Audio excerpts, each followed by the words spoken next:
Hi friends, இன்றைக்கி நம்ம பென்கன் பர்த்தா அதாவது கத்திரிக்காயில் பர்த்தா எப்படி செய்கிறதுன்றது பார்க்க போகிறோம். பர்த்தா நார்மலாக கேஸ் ஸ்டவ்வில் பண்ணுவோம்.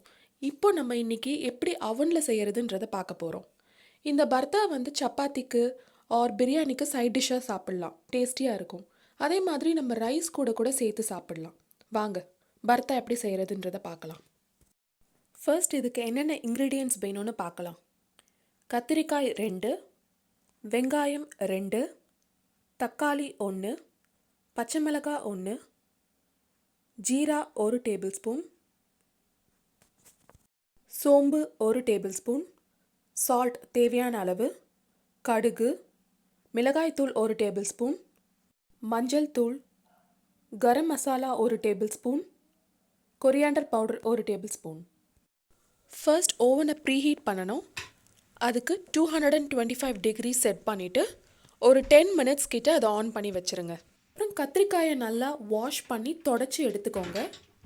அதுக்கப்புறம் 7-8 இடத்துல அந்த கத்திரிக்காயில் கத்தியை வச்சு லைட்டாக கீறணும். ஃபுல்லாக கட் பண்ணிடக்கூடாது, லைட்டாக கீறணும். இது எதுக்காக அப்படின்னா அந்த கத்திரிக்காய் உள்ளேயும் நல்லா சாஃப்டாக வெந்து வரணும் அப்படிங்கிறதுக்காக. நான் கத்திரிக்காய் கூட ஒரு வெங்காயத்தையும் ஆட் பண்ணியிருக்கேன். இது ஆப்ஷனல் தான். தேவைன்றவங்க இந்த ஆனியனையும் கத்திரிக்காயோடு சேர்த்து அவனில் வச்சுக்கோங்க. அது ஒரு டிஃப்ரெண்ட் டேஸ்ட்டாக இருக்கும். கத்திரிக்காயும் வெங்காயத்தையும் கட் பண்ணதுக்கு அப்புறம் அது ஃபுல்லாக கவர் ஆகிற மாதிரி எண்ணெயை தடவி அதுக்கப்புறம் அவனில் ஒரு 45 நிமிஷம் வைக்கணும்.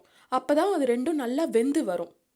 45 மினிட்ஸ்க்கு அப்புறம் பார்த்தீங்கன்னா இந்த மாதிரி நல்லா வெந்து வந்திருக்கும். இதுக்கப்புறம் அதோட தோலை நம்ம ரிமூவ் பண்ணணும்.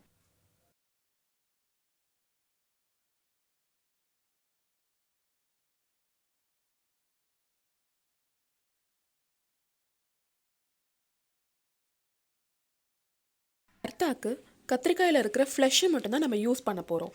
ஒன்ஸ் தோலெல்லாம் ரிமூவ் பண்ணி ஃப்ளெஷ் எல்லாம் எடுத்ததுக்கப்புறம் ஃபோர்க்கை வச்சு நல்லா மேஷ் பண்ணணும்.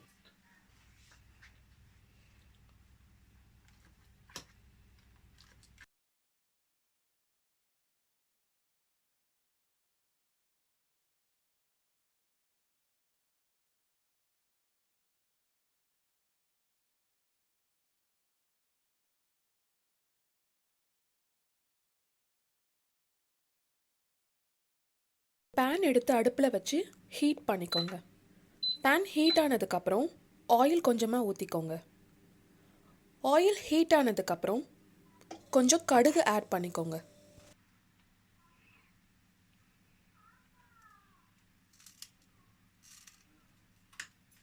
கடுகு வெடித்ததுக்கப்புறமா நம்ம எடுத்து வச்சுருக்க ஜீரா, சோம்பு இது ரெண்டத்தையும் ஆட் பண்ணி நல்ல வாசனை வர வரைக்கும் லைட்டாக வதக்கிக்கோங்க.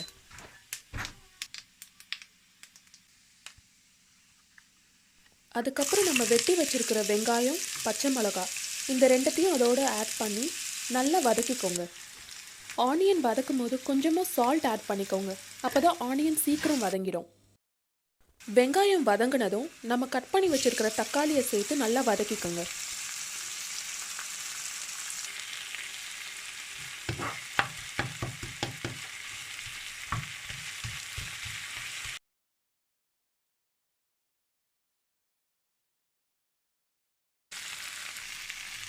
தக்காளி நல்லா சாஃப்ட் ஆகிற வரைக்கும் இந்த அளவு வதக்கிக்கோங்க.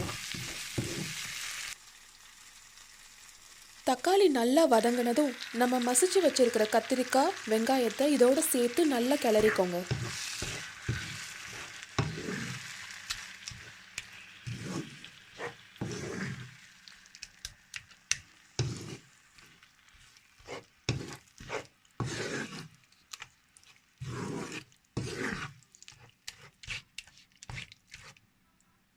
இதுக்கப்புறம் நம்ம எடுத்து வச்சிருக்கிற மசாலா ஐட்டம்லாம் ஒன்று ஒன்றா ஆட் பண்ணிக்கோங்க. மிளகாய்த்தூள், மஞ்சள் தூள், கரம் மசாலா, கொரியாண்டர் பவுடர் இதெல்லாம் ஒன்று ஒன்றா ஆட் பண்ணி நல்லா கலந்து விட்டுக்கோங்க. தேவையான அளவு உப்பும் ஆட் பண்ணிக்கோங்க. நம்ம ஏற்கனவே வெங்காயம் வதக்கும் போது கொஞ்சம் உப்பு ஆட் பண்ணியிருப்போம். அதனால் டேஸ்ட் பண்ணிவிட்டு அதுக்கப்புறம் உப்பு ஆட் பண்ணிக்கோங்க.